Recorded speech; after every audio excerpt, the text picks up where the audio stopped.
السلام عليكم ورحمة الله وبركاته. Auscultation of sounds of our body organs by stethoscope. الاستماع لأصوات أعضاء أجسامنا والموجات الصوتية التي تصدر منها باستخدام السماعة الطبية. موضوع هام جدا ويمكن جديد على كل المشاهدين والمستمعين لهذه الموسوعة والحلقات اللي أنا بدأت بيها الخاصة بعلوم البايوفيزيكس وغيرها.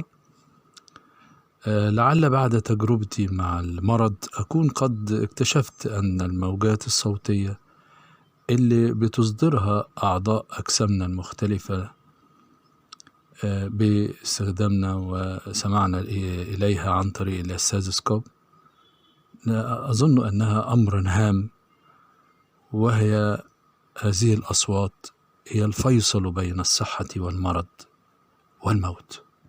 سبحان الله. فلنشاهد بل ونستمع أيضا لهذا العالم الصوتي الغائب عن مسامعنا، فلنتفضل بالاستماع إليها ونتمنى وصول الفكرة الأساسية اللي اتبنى عليها هذا الفيديو. بسم الله الرحمن الرحيم.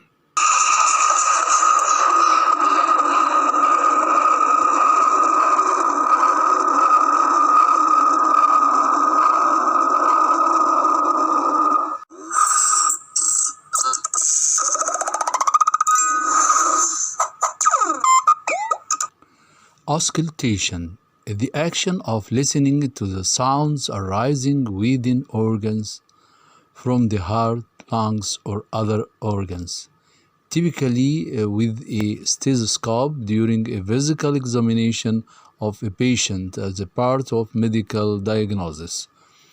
عملية الاستماع إلى الأصوات اللي بتنشأ داخل أعضاء أجسامنا زي القلب والرئتين والأعضاء الأخرى اللي بتتم باستخدام السماعة الطبية أثناء الفحص البدني للمريض، وده بيعتبر جزء من التشخيص الطبي لهذا المريض. هنشوف مع بعض الستراكشر اوف الستethoscope السماعة الطبية وازاي انها بتتلائم مع الفانكشنز اللي بتقوم بيها. البداية أنا عندي الجزء الهام اللي هو الشيست بيس، وده بيبقى عبارة عن some chest pieces act as both a pill and diaphragm with a pressure determining a function. الجزء الشيست بيس بيبقى منقسم إلى جزئين: pill used for low frequency الصوت التردد البسيط، أو diaphragm وده used for high frequency sounds. في عندي كمان بالإضافة لهذا اللي فيه التيوب، ودي بتعمل transmits للsounds from chest piece to ear pieces. الاير pieces should always face towards، وطبعا دول put inside your external ear. How is auscultation done? Auscultation should never be done through closing. Ask the patient to take a deep breath through the open mouth.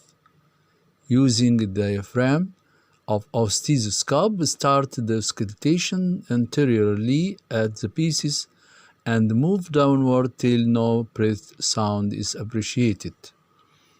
يعني هيتم بقى عملية استخدام الستethoscope من التسمع والاستماع إلى الأصوات المراد فحصها من الأورجنز موضع الفحص، بحيث ان ده بيتم من خلال ما يبقاش فيه ملابس بتعوق الاستماع، وبيطلب من المريض انه بياخد نفس عميق من خلال ان يبقى الفم مفتوح، وباستخدام الناحية الدايفرام للسماعة الطبية يبتدي يستمع الطبيب من المنطقة المراد أو الأورجن المراد فحصه من الأمام بداياته، وبعدين بيتحرك بالستethoscope لغاية لما بيوصل لنهاية الأورجن حتى يتوقف الصوت اللي بيستمع إليه، كما في حالة مثلا التنفس في اللانكس.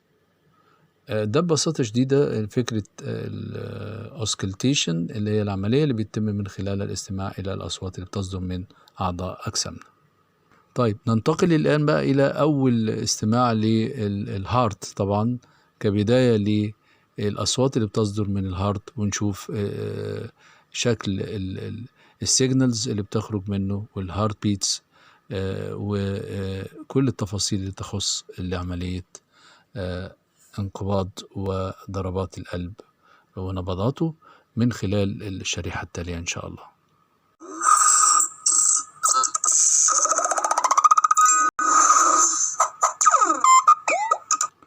Auscultation.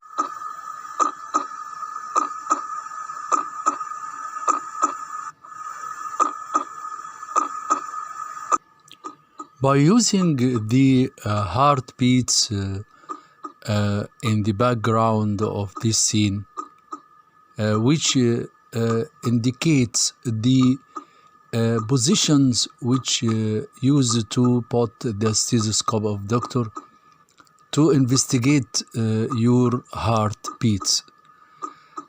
As you see, this chest or thoracic cage have ABTM. ABTM meaning that the position by which the doctor used to investigate your heart.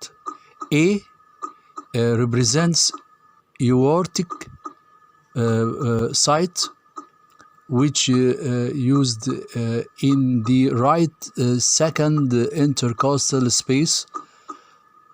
P pulmonic at left second intercostal space, and tricuspid represents the T at which the stethoscope put on the lower left sternal border at fourth intercostal space. M meaning mitral site at which the stethoscope used in mid clavicular line at fifth intercostal space.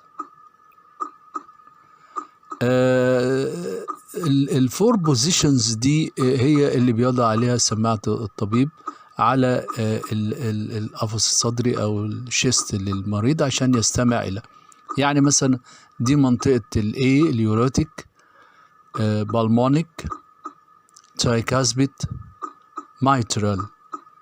عفوا هي mitral not other name يعني. طيب اوكي، احنا كده طبعا الرقم ده بيبقى انديكيتور ل patient number مثلا في المكان اللي بيتم فيه الفحص، سواء بقى المنطقة الخاصة بالانتنسيف كير او الطوارئ او ما شابه ذلك. طيب الصوت اللي احنا سامعينه ده بقى نشوف مع بعض هنفهم ايه قصة هذا الصوت وبيعبر عن ايه، اللي هو عبارة عن لابتوب. Assuming a healthy heart and a typical rate of 70 to 75 beats per minute، يعني هو ده المعدل الطبيعي تقريبا من 70 ل 75 دقة في الدقيقة. Each cardiac or heartbeat takes about 0.8 seconds to complete the cycle. تقريبا يعني الهارت بيتس الواحدة أو الدورة القلبية بتستغرق حوالي 8/10 من الثانية عشان تكمل one cycle. طيب the familiar lapdop sound of the heartbeat is caused by the rhythmic closing of the heart valves as blood is pumped in and out of the chambers. بتستغرق الدورة القلبية زي ما قلنا 8/10 من الثانية لإكمال دورة واحدة، حيث إنها بتنتج الصوت المألوف المسموع لحضراتكم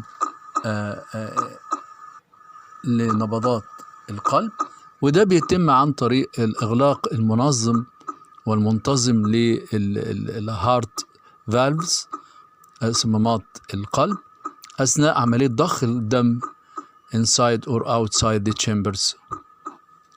طيب بنشوف مع بعض أيضا أن الهارت ساوند are described most often by first and second heart sounds. Normally the heart tone, lub or S1. ال S1 دي برضو ليها برضو شرحها هنشوفه مع بعض برضو. يبقى أنا بقول lub or S1 الاتنين meaning the same meaning يعني. is caused by the closure of mitral and tricuspid atrioventricular valves at the beginning of ventricular systole. وبيتم في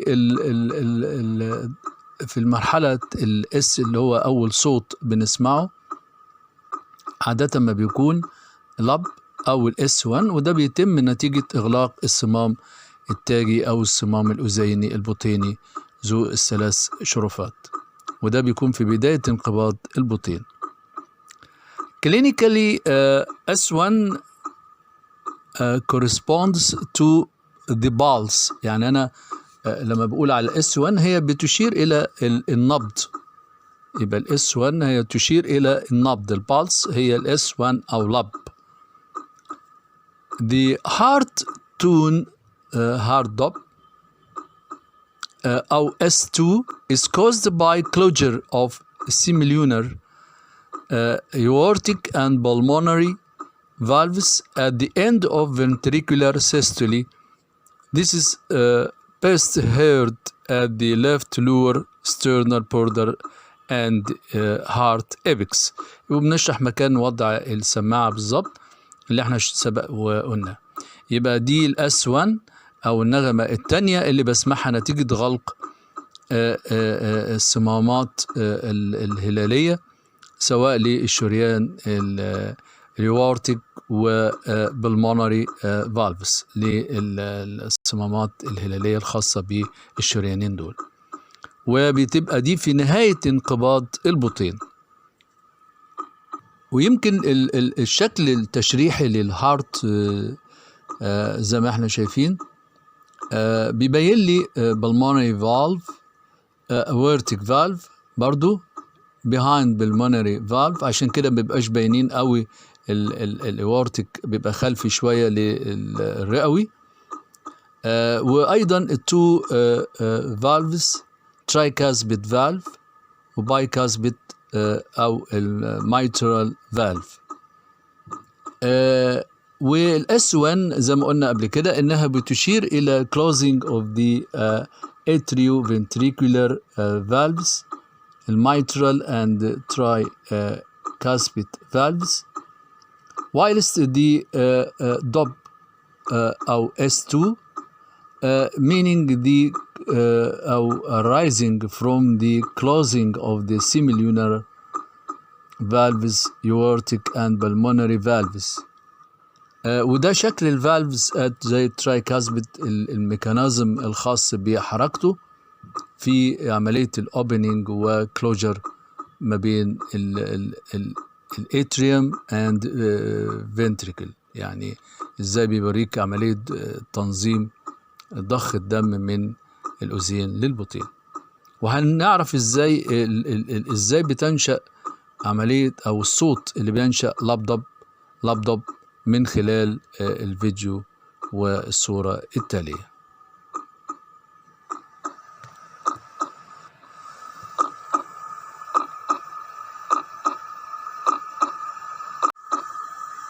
Systole, hence the lub-dub.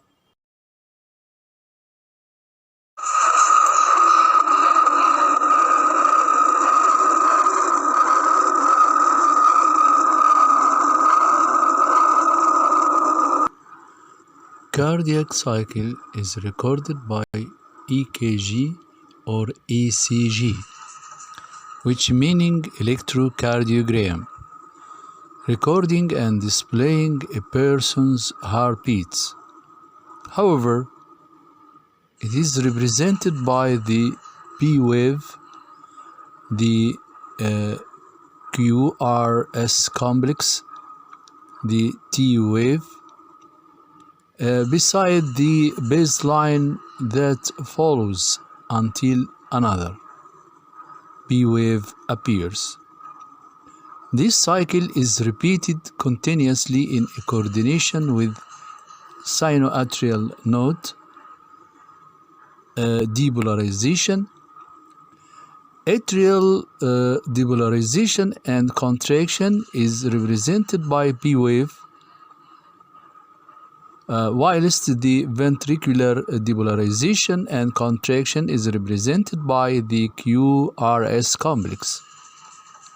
During this time, the atria are undergoing and completing repolarization, but you don't see atrial depolarization represented on ECG because it occurs at approximately the same time as the QRS complex. As a result, atrial depolarization is paired within the QRS complex.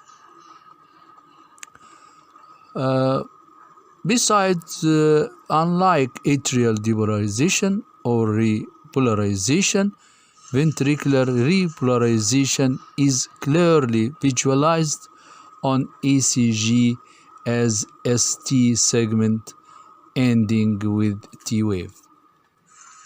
الدورة القلبية بيقوم بتسجيلها ما يسمى بالACG أو المخطط القلب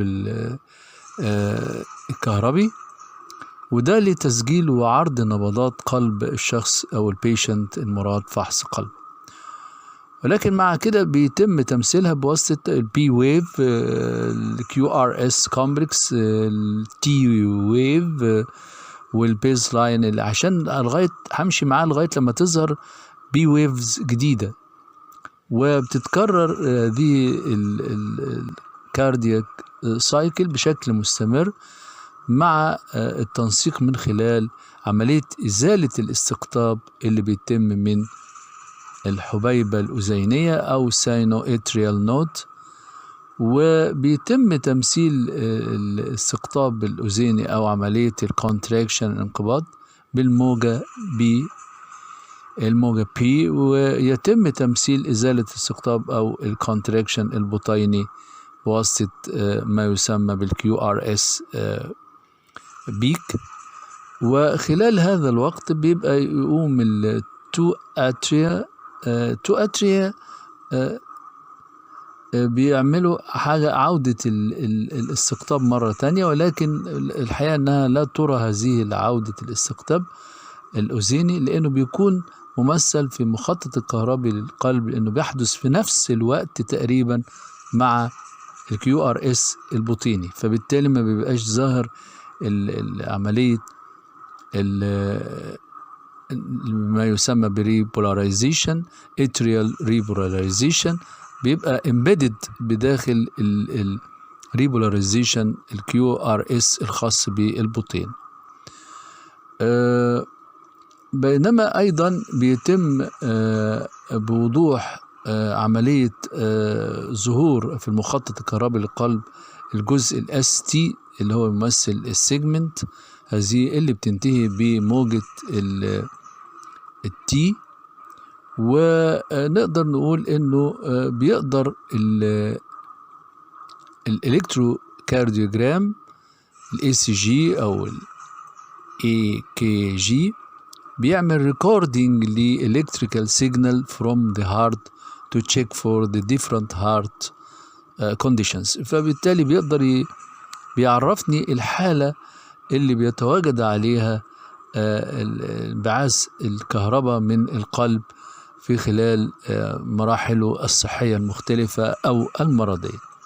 يعني هو طبعا واضح انه هذا الالكترو كارديوجرام قد كده له أهمية قصوى في الكشف عن الهارت هيلثي وبالتالي بنقدر الطبيب يستخدمه في انه يعمل دايجنوزس للحالة اللي بتواجد على القلب وبيشخص العلاج المناسب.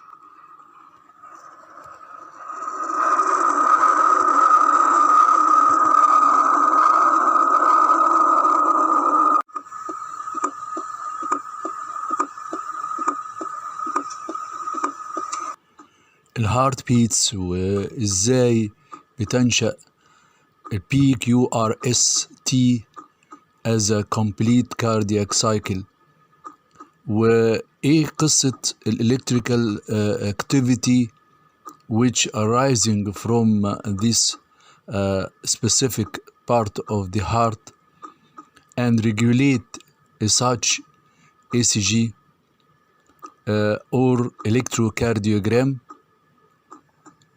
ده كله من خلال الشكل الموضح أمام حضراتكم. بداية بيبقى عندي الساينو اتريال نود اللي احنا هنطلق عليها بيس ميكر، صانع الضربات، البطارية المشحونة على طول على مدى عمر الإنسان، وبتصدر electrical signals على مدار حياته علشان تنظم عملية الهارت بيتس. فبتبدأ من هنا الالكتريكال سيجنال عند الساينو اتريال نود، ثم بتتجه التشارجز لما يسمى ب بيكمانز باندل اللي بيعمل اندكشن لل تو اتريا تو كونتراكت، وأيضا بتنتقل إلى atrioventricular node، النود اللي هي بتبقى في نهاية الاتريوم ومع بداية التو ventricles، وبالتالي أيضا بتعمل sending electrical signals لما يسمى ب Hess bundle. Hess bundle أيضا بترسل هذه التشارجز لعملية الكونتراكشن ل two ventricles through right bundle and left posterior bundle اللي احنا شايفينهم عبارة عن البرانشز دي، والبرانشز دي بتتفرع على أكتر وأكتر إلى ما يسمى ب Purkinje fibers. Purkinje fibers. يبقى بشكل سريع نقدر نقول sinoatrial node as a pacemaker, so led to Beckman's bundle to contract to atria and posteriorly to the atrioventricular node, then Hess bundle and which branched into two right bundle and left bundle. right to left بيحصل لها branched لعملية distribution and regulation of two ventricles to contract via Purkinje fibers. نطقها Purkinje fibers. ولو احنا بصينا عليهم بشكل سريع الخطوات دي هنشوفها بهذا الشكل. الخطوة الأولى اللي هي ممثلة بالسينواتريال نود، ثم هترسل هذه السيجنال electrical signals إلى التو أتريا ولأسفل إلى المنطقة atrioventricular node. الخطوة الثانية، ثم الخطوة الثالثة ممثلة بأنها بترسل هذه الإلكتريكال سيجنالز للوولز والسبتم الخاص بالفنتريكلز علشان توزعها عليه من خلال Purkinje فايبرز. وبكده بيبقى الشكل أو الحركة بتتم كالتالي زي ما حضراتكم شايفين في الصورة أهو. أدي البيس ميكر سينو أتريال نود، توزيع للجانبين عن طريق بيكمانز فايبرز، ثم سينواتريال نود، ثم الباندلز الليفت والرايت، وبعد كده بتوزعهم إلى بركنجي سيل أو بركنجي فايبرز. وبكده بيتم الإلكتروكارديوجرام، والشكل اللي أنت تعرفت عليه من خلال ما سبق، وهو الكاردياك سايكل PQRST، وبتتحقق بكده استمرارية ضربات القلب إلى أن يتوفاه الله هذا المريض. وبكده يبقى احنا خدنا فكرة عن ازاي بتتم وتتكون ضربات القلب، الهارت بيتس، والآلية اللي بتتم بيها. الميكانيزم ده هام جدا، لأنه هو ده اللي بنقدر نتحكم ونقدر نقرر المرض اللي ممكن يصيب القلب من خلال دراستنا ال ECG، بي ويف، بي كيو سيجمنت، ثم ال R wave اللي هي ممثلة ب QRS، ثم ال ST segment، ثم T wave، وبكده يبقى اكتملنا 1 cardiac cycle.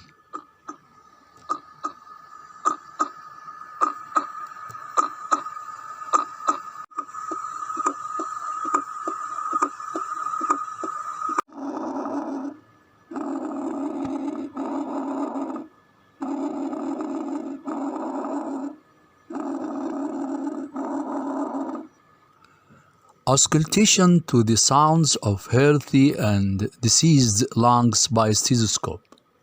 هنستمع إلى الأصوات اللي بتصدرها الرئة السليمة والمريضة بواسطة السماعة الطبية. أول صوت بنسمعه مع بعض اللي هو bronchial breath sounds, whereas doctors usually associate them sounds with exhalation, as their expiratory length is longer than their inspiratory length. Bronchial breath sounds are normal as long as they occur over the trachea, while the person is breathing out. أول صوت بنسمعه اللي هو بيبقى الصوت النفس اللي طالع من الشعبتين والقصبة الهوائية، وده غالبا ما بيبقى في ارتباط ما بين الأطباء عادة والأصوات اللي بتصدر، خاصة مع تركيزهم للأصوات الخاصة بالزفير، لأن بيبقى مدة الزفير بتبقى أطول من الشهيق. يعني الإكسهاليشن بيبقى دايما أطول من الإنهاليشن، يعني المدة الزمنية. وبالتالي هنا بيصدر بقى الصوت اللي احنا هنسمعه ده صوت طبيعي، بيبقى نتيجة خروج الهواء من الشعبتين والقصبة الهوائية، فبيستمع إليهم الطبيب، وبيبقى ده دلالة هذا الصوت على صحة إن الرئة بتبقى هيلثي. يعني هنسمع مع بعض الصوت ده بوضوح شديد، ونكمل بقية الأنواع الأخرى.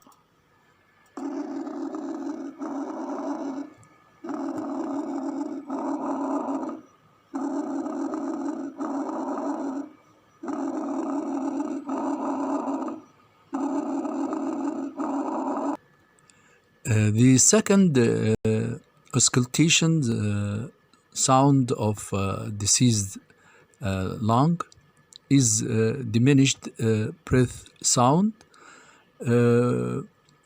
in which absent or decreased sounds can mean air or fluid in or around the lungs, such as pneumonia وheart failure وأيضا and pleural effusion, and increased thickness of the chest wall.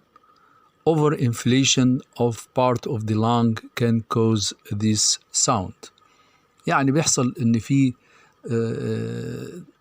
ضعف في صوت التنفس، وبيبقى ده معناه إن في هواء أو سوائل حوالين الرئة، زي ما حالة النمونيا، الالتهاب الرئوي، والهارت فيلير اللي هو أو إخفاق القلب، أو مثلا في حالة بلورال إفيوجن، أو اللي احنا بنقول عليها مية على الرئة. كل ده بيخلي صوت النفس ضعيف ومتقطع، وما بيبقاش بطول الزفير أو الشهيق اللي احنا سمعناه الصوت الأول. فهنستمع دلوقتي إلى الصوت الثاني اللي هو diseased lung، اللي هو عبارة عن diminished breath sound.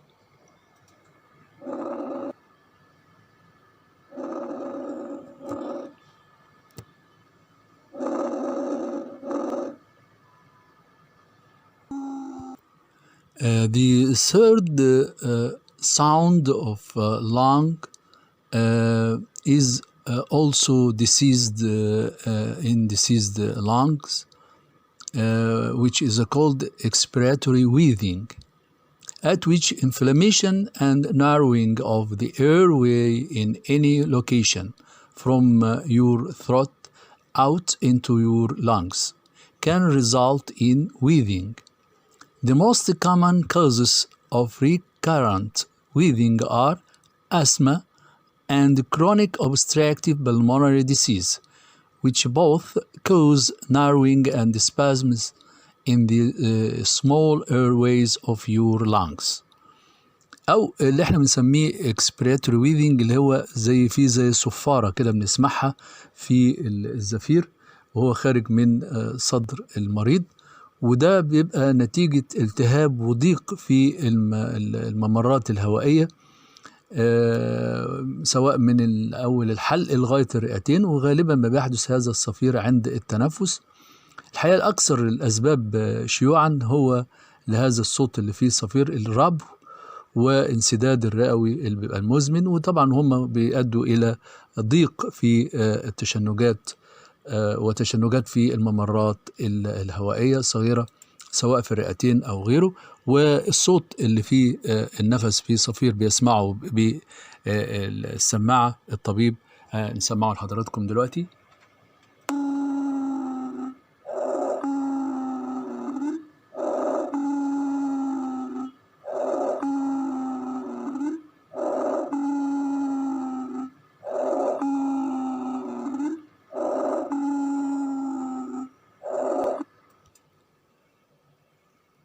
وطبعا الصوت ده بيبقى دلالة على ان في إصابة البيشنت بالأزمة أو الربو، أو في ضيق في الممرات الهوائية، وطبعا بيفكر على طول الطبيب في إيجاد العلاج المناسب لهذه الحالة. الصوت الرابع اللي هنسمعه من أصوات الرئة وهو بيسموه raunchy sounds، أو الأصوات اللي بتصدر من large airway sounds، ودي بتبقى continuously bubbling sounds typically heard during both inhalation and exhalation. These sounds are caused by the movement of fluids and secretions in the larger airways، كما في حالة بقى الأسمة وبعض الانفكشن with viruses. وبتبقى في الأصوات دي في الممرات التنفسية اللي هي الواسعة، يعني نتيجة مثلا الإصابة ببعض مظاهر أعراض الربو وإصابات فيروسية أخرى، وتبقى السوائل وحركة السوائل والإفرازات بتبقى بتتحرك في المسالك الهوائية، وده اللي بيؤدي إلى الأصوات اللي احنا هنستمع إليها، صوت ما يطلق عليه raunchy sounds of the lungs.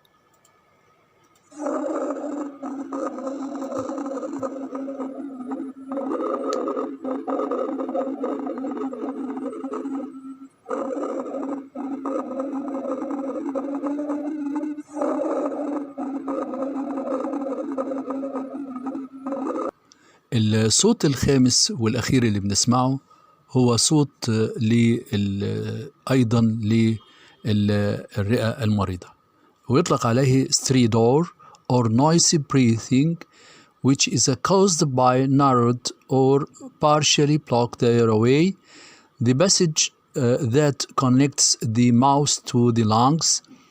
This results in whistling sounds that may be high-pitched and audible when person inhales or exhales, or in both.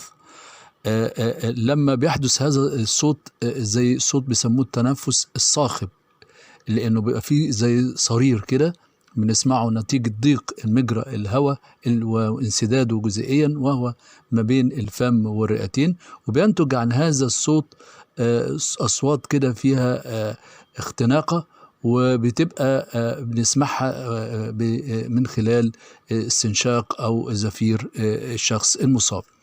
بنسمع مع بعض stridor sounds of diseased lung.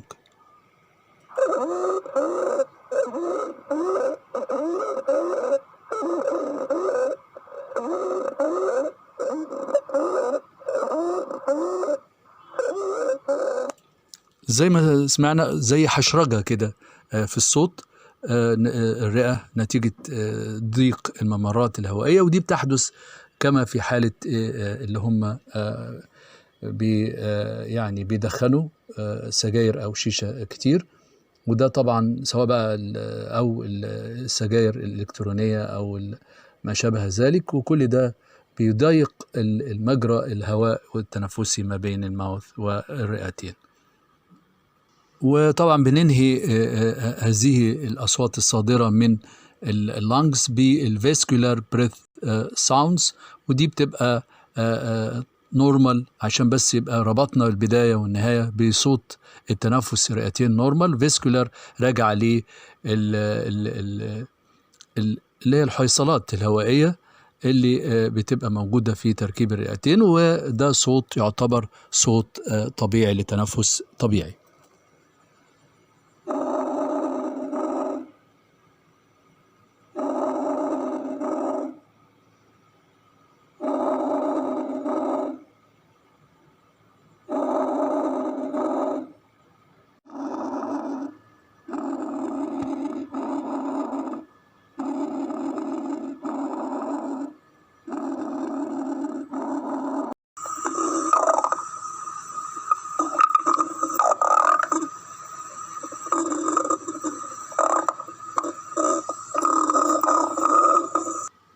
Auscultation to the sounds of gastrointestinal canal by stethoscope. الصوت اللي احنا سمعناه هو بيمثل auscultation of stomach gurgle rumbling sound، الصوت المميز أثناء عملية secretion of digestive enzymes في الهضم وغيره، وده صوت يعتبر نورمال برغم انه صوت يبدو انه مزعج، لكنه هو ده صوت طبيعي لإفرازات المعدة أثناء عملية الهضم. Auscultation of stomach gurgle rumbling sound.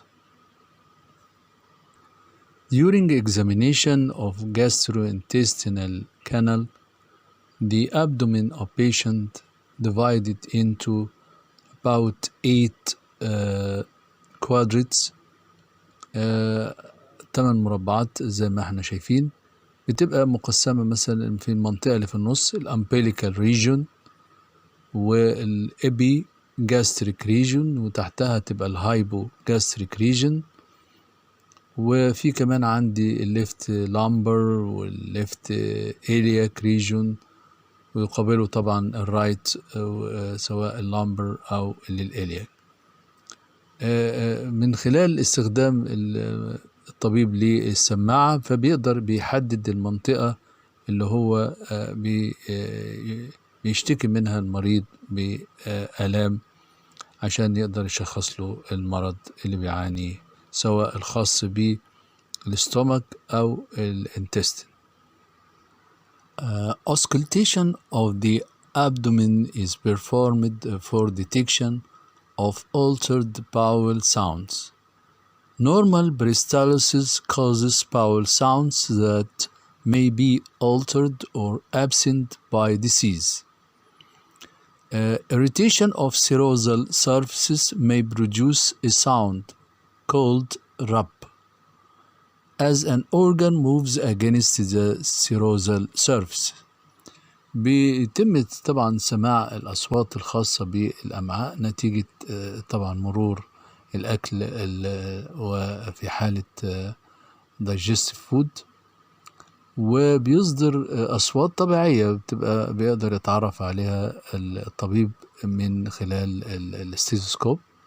ولكن لو اتغير الصوت أو حصل فيه بعض إنه بقى يبقاش فيه صوت واضح، ده بيبقى يقدر بيشخص منه الطبيب الحالة المرضية اللي بيعاني منها هذا الطبيب. بالإضافة طبعا إن في المنطقة اللي هي بيسموها السطح المصلي اللي هي السيروزال سيرفيس، اللي لما بيتحرك العضو بيحصل لها زي فريكشن كده معاه اللي هي الرب، وده برضو بيقدر يستنتج منه من خلال هذا الصوت التشخيص لهذا المريض. Listen to bowel sounds produced by peristalsis proborygmy، وده اللي هي الحالة اللي بتسمع من خلالها صوت الأمعاء نتيجة عملية أو حركة البريستاليسيس، الحركة الدودية للأمعاء. normally produced at من حوالي 5 to 10 second intervals، يعني كل من 5 ل 10 ثواني يحدث حركة البريستاليسيس للأمعاء، وده بتبقى الحاجة النورمال وهو بيستمع إليها من خلال الاستيثوسكوب. طيب لو حصل absent of bowel sounds، غياب هذا الصوت لحركة الأمعاء، ممكن يكون مرجعه إلى paralytic ileus، وده بيبقى ك painful obstruction of the ileum or other parts of the intestine، بيبقى حالة يعني تشنج وتوقف لمنطقة تمثل المنطقة الخاصة بالحرقوفية اللي عند منطقة الحرقوفية للإليوم، أو ممكن يكون السبب بريتونيتس اللي هي التهاب بيبقى في منطقة البريتونيوم، inflammation of peritoneum، منطقة الغشاء البريتوني، وده بيؤدي إلى توقف حركة الأمعاء. لكن ممكن يحدث العكس بقى excessive bowel sounds، حركة فيها صوت عالي وزيادة عن الشكل الطبيعي، ممكن يكون ده سببه الدايوريا الإسهال أو partial obstruction of the bowel high pitched sound، بيبقى فيه صوت تون عالي جدا، وده نتيجة إن بيبقى فيه بعض الإعاقة في حركة الأمعاء نتيجة امتلاءها بالستول أو غيره، وده برضو بيؤدي إلى الصوت اللي احنا بيقدر يميزه الطبيب المعالج. والصوت اللي هنسمعه ده صوت المعدة في حالة طبيعية، ونتيجة الصوت ده صادر عن secretion of digestive enzymes بداخلها.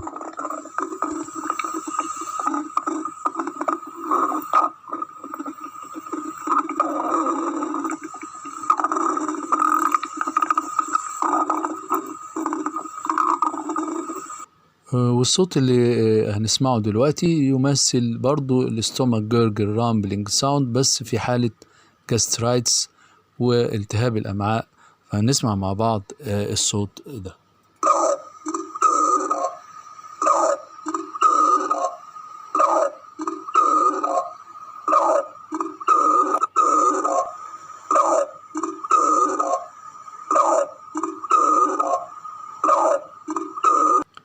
ومن الواضح طبعا الفروق ما بين الصوتين الأول والتاني اللي هو النورمال والديسيزد، وده بيقدر يميزهم الطبيب من خلال استخدامه الاستيثوسكوب.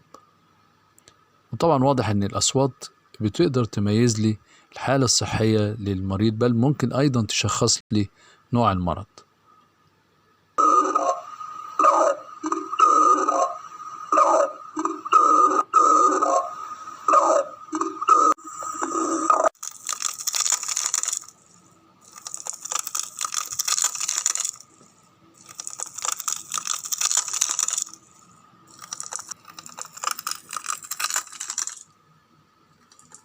Auscultation and examination of musculoskeletal system. عملية الفحص اللي بتتم وبنسمع منها خلالها صوت الجهاز الهيكلي العضلي، سواء بقى بعملية التشيكينج للريديوس، الريست بونز، الجوينتس، البو، ني، الفرتبري بأنواعها السيرفيكال والثوراسيك واللامبر والساكرال، بالإضافة بقى للبونز الخاصة بالفيمر والتيبيا والأنكل، كل العظام المكونة لجسم الإنسان بيتم الفحص، وبنشوف عملية الفريكشن اللي بتبقى بين العظام وأثرها على الكارتليج والتندونز والليجامنتس and so on. برضو لكل منها له صوته المميز من خلال عملية الفريكشن دي والاحتكاك العظام. بيتم عملية الدايجنوزس للمشكلة اللي بيعاني منها الجهاز الهيكلي العضلي للبيشنت. يعني هي مجموعة مختلفة من الأصوات، سواء نورمال أو في حالة الديسيست.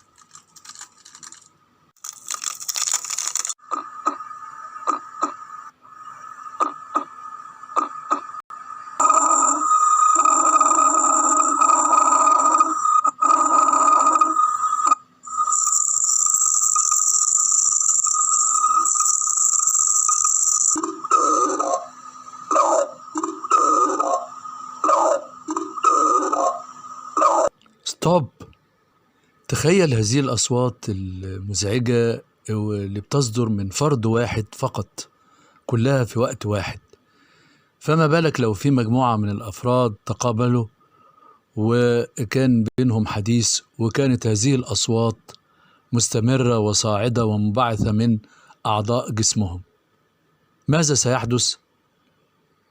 أظن أنه شيء صعب جدا للغاية أن يتفاعل الناس ويتعاملوا في وسط هذه الأصوات العالية المتداخلة، ولكن ألست معي في أنه سبحان الله في خلقه وقدرته وإبداعه في مخلوقاته، وفي الأصوات اللي بتصدر من أعضاء جسمنا، لأنها هي مؤشر ودلالة على صحة هذه الأعضاء.